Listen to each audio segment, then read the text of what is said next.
Welcome back to a series so mabaho!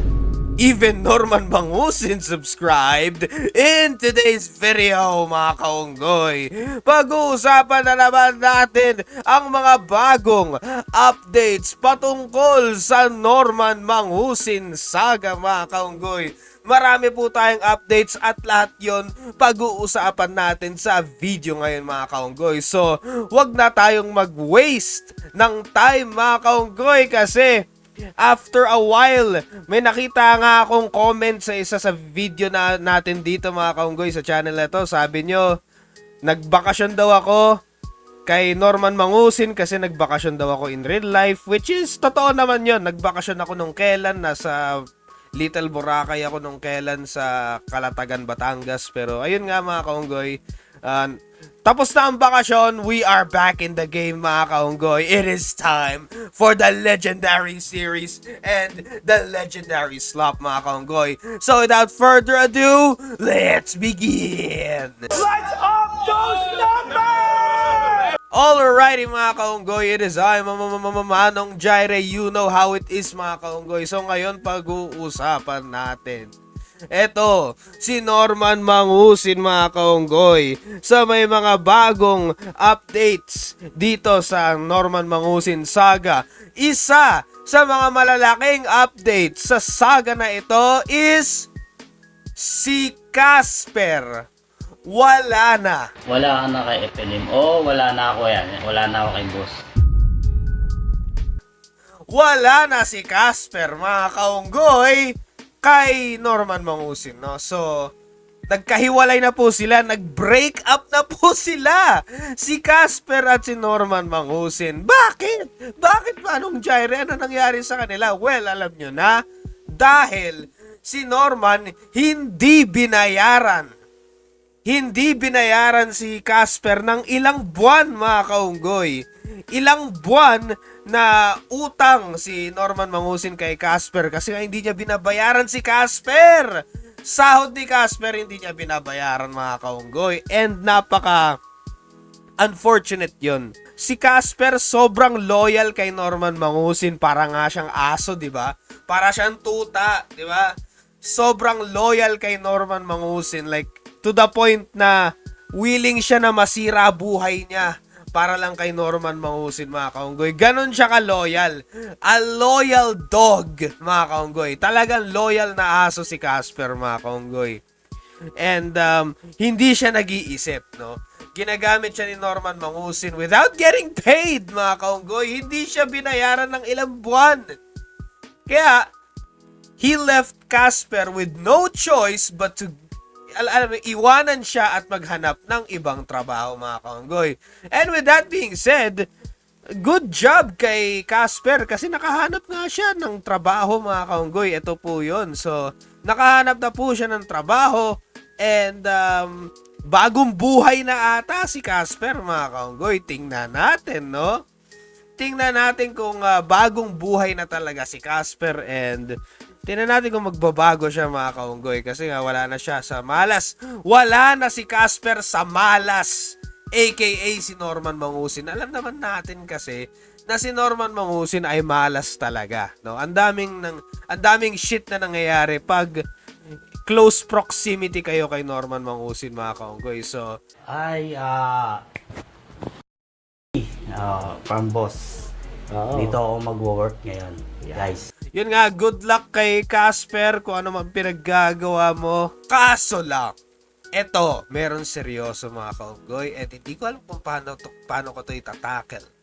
A few years ago daw, ayon po kina Makagago, kina Food Genius, at sa iba't ibang mga tao sa Facebook, nakikita ko to sa social media, mga kaunggoy. Apparently, merong mga alegasyon na umiikot kay Casper. So, meron sa Cavite, meron siyang sinaksak na isang magtataho. Boss, shout out Casper. Isa ako sa nakasubaybay simula pa lang noong nagtago yan dahil nakatumba siya ng bagtataho. Solid. Bagtataho talaga. Totoo ba yan? Ano ba yan? Kaso yan. Kaso yan. chismis yan lakad mo, pare. Pwede kayong ikaso yan, boss. Pwede mo ikaso yan. At syempre, dito sa nagpalipad kay Norman Jambusin. Shoutout sa'yo, paring Norman Jambusin. Mabuhay ka. Pero sa recent video ni Makagago, in-update niya yung patungkol dito na, ayun nga, meron na daw witnesses and ongoing na daw. Ito, ngayon ko lang to talaga sasabihin at aaminin sa inyo. To tell you the truth, sinabi ko naman na hindi ko to ilalabas and whatsoever. Ngunit, nasa akin na po, mga kahombre ko, yung contact talaga, no, ng pamilya na naargabyado ni Casper. Di umano pa lang naman to. Di umano, sinabi nila, nasaksak talaga ni Casper ang kanilang amang matandang magtataho. So, di umano, no? Kasi wala naman tayong patunay and all. Kaso, mga kahombre ko, ang patunay daw ho ay naandoon sa lugar nila, sa Cavite. I'm surprised na hindi nakakulong si Casper dahil dito. Kasi sa pagkakaalam ko, dapat nakakulong na si Casper kung totoo man tong yun sa magtataho, mga kahunggoy. No? Kasi buhay yan eh. Buhay yan and kawawa naman yung mga pamilya. Kawawa yung pamilya ng magtataho. Kung iisipin nyo, mga kahunggoy. No? So, my thoughts and prayers are with the family of the magtataho na unfortunately may nangyaring masama and ayun, mga kahunggoy. So, ayun, si Norman Mangusin, wala siyang updates. Walang update si Norman Mangusin sa kahit ano. Although, nakikita daw siya sa mga casinos, mga kaunggoy, at nagsusugal. Nagtataka ako, wait, may pera pa tong hinayupak na to? Saan niya nakukuha yung pera niya para magsugal, mga kaunggoy? Parang nakagulat, no? May pera pa tong gagong to? What? How is that possible? After ng mga nangyari at yung mga nangyayari sa kanya, may pera pa siya para magsugal, mga kaunggoy. And it's very interesting, mga kaunggoy. And it boggles my mind.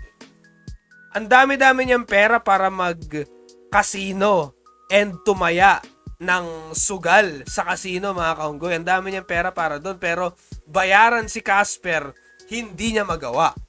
And I believe yung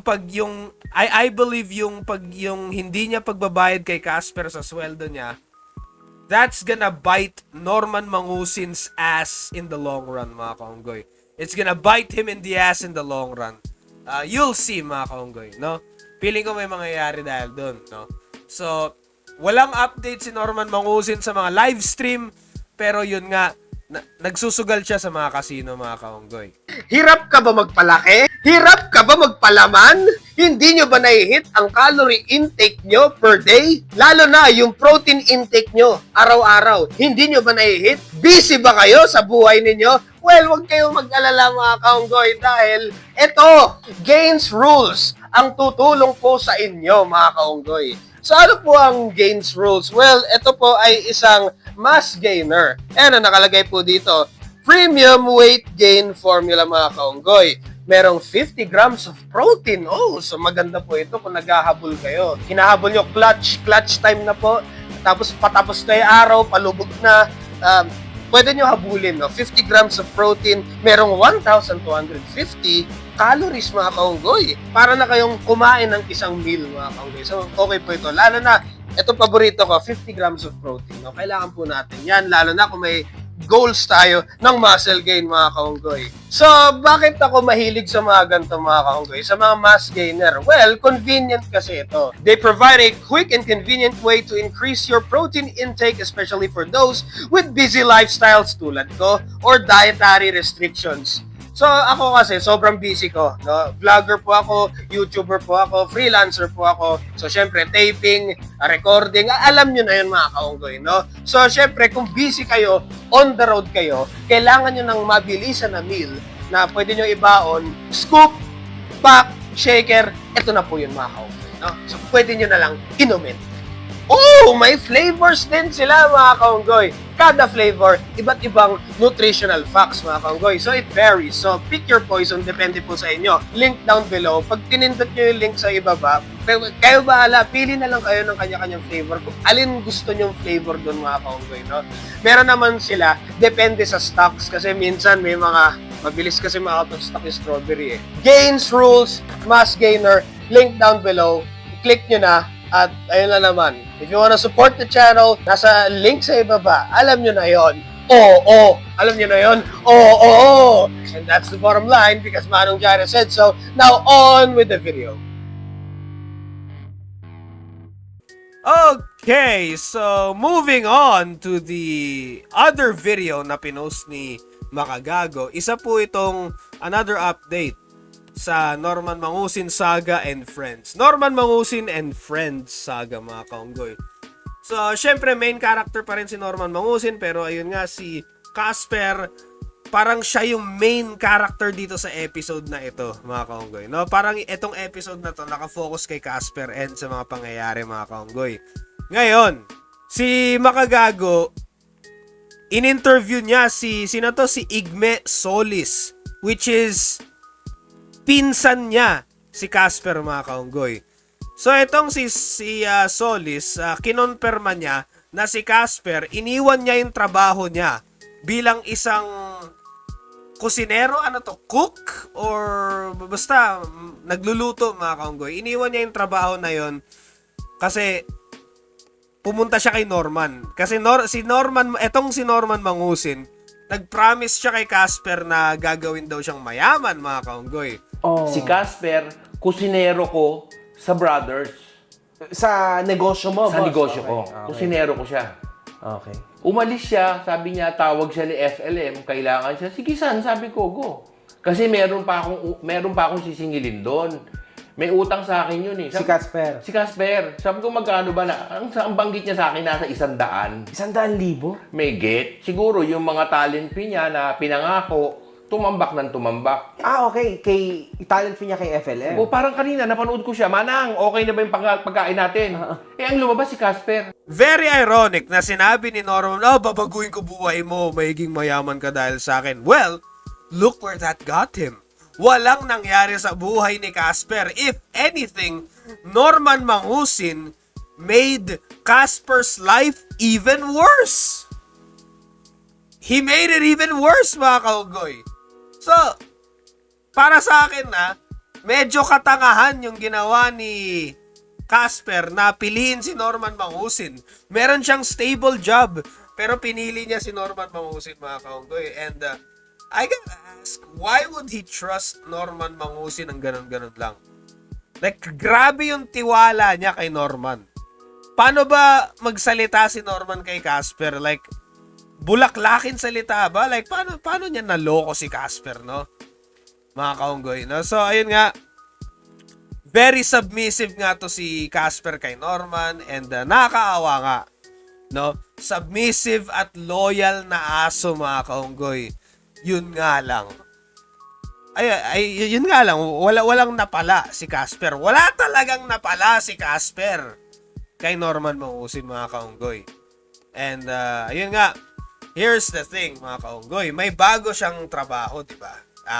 Napag-usapan ko yun sa kanina lang napag-usapan ko yan. So, may bagong trabaho si Casper. Yun nga lang, etong bagong boss ni Casper, may sinabi siya sa isang video na sinabi niya na, ako bahala kay Casper, magbabagong buhay ito si Casper dahil sa akin, bla bla bla. So parang inaano niya, parang ini-insinuate niya na gagawan daw niya ng documentary si Casper or i-document yung pagiging bagong buhay ni Casper, mga kaunggoy. So in other words, he is using Casper para magka-views at magka-hype. Ganun lang, wala namang something special. Pero kung may gagawin kalokohan si Casper, ako number one magsasabi sa inyo. At i-inform ko rin kayo. Pero so far, na nakikita ko sa usapan namin, wala naman ako nakikitang mali. And maayos naman yung tao. Maayos din siya mag-isip, actually. Well, in my opinion, mga kaunggoy, medyo wala akong problema doon, mga kaunggoy. Yung gamitin si Casper para sa hype, wala naman akong problema doon ng konti, mga kaunggoy. Yun nga lang. Ganito kasi yan. In my opinion, kung gagamit ka ng tao, dapat may napapala din yung taong ginagamit mo. Diba? Ganito kasi yan eh. Ang buhay na to, yung buhay natin, gamitan talaga yan. Gamitan tayo lahat. Gagamitin natin si ganito para kasi may magigain tayo, tapos sila din naman may magigain sa akin, no? So, give and take talaga. Not really gamitan. Give and take at maggagamitan tayo, tutulungan natin ang isa't isa, and I think that's a good thing, mga kaunggoy. Ngayon, hindi ko alam kung yung itong bagong boss ni Casper ay pipigilan siya mag-vlog or parang yung boss lang yung may kinabang sa hype ni Casper at si Casper walang mapapala. Doon may problema. Pero, sa tingin ko, kung both parties naman ay alam mo yun, like both parties ay nagkakaroon ng parang use or nagkakaroon ng silbi sa isa't isa, no? Parang nagtutulungan sila sa isa't isa, nagge-gain sila sa isa't isa. Feeling ko naman okay din naman yun, mga kaunggoy. Kasi at least both parties are having, alam mo yun, like both parties are actually like gaining something from each other. And very balanced, mga kaunggoy, at hindi lang one-sided, and feeling ko okay yun, mga kaunggoy. If that is the case, no, hindi ko pa alam. I don't even know what is going on behind closed doors. So if yun man ang nangyayari, then okay lang siguro ngayon, mga kaunggoy. Ngayon, fresh update sa nung May 19, 2026, a few days ago, as of recording this video. Napolcom and CIDG tapos PNP, meron silang final na criminal complaint against Norman Manghusin, si Casper, and 8 other individuals for violating Republic Act 917, Private Security Services Industry Act, for practicing private security bodyguard professions without a valid license, mga kaunggoy. Holy shit. Actually, nagulat ako, okay, meron din palang ganito. Like, impersonating as a bodyguard or security bodyguard, mga kaunggoy. Meron din palang ganito. No? So nagulat ako doon. And, akala ni Casper tapos na. Like, umalis na siya kay Norman Manghusin. Wala na siya sa malas na si Norman Manghusin. Feeling niya okay na. Yun nga lang, meron pang mga oopsies na, holy shit, no? Like, hindi pa tapos. So, meron pa siyang mga shit na haharapin, mga kaunggoy. So, ayan. I just gotta say, kung mismong Napolcom, CIDG at PNP ang nag-report na kay Norman Manghusin at kay Casper, you know they are fucked. Point of no return na ito. They are absolutely fucked. This is the point of no return. Wala na to, mga kaunggoy. Like, patay kang bata ka, Norman, at patay kang bata ka, Casper talaga. Like, this is the end, mga kaunggoy. Wala na. Finish na, mga kaunggoy. Ngayon, mga kaunggoy, so, ayun na yun. This is the end of the road, mga kaunggoy. End game na to. Now, I'm not gonna be surprised if after a few weeks, like, yung literal na endgame na talaga ni Norman Manghusin, mga kaunggoy. Hindi ako magugulat kung mangyari talaga yun, mga kaunggoy. Pero, with that being said, ayun lang. What are your thoughts on all of this? Like, put in the comments below and let me know ano masasabi nyo sa bagong update sa Norman Manghusin saga, mga kaunggoy. And that's the bottom line, because Manong Jaira said so. I gotta head out.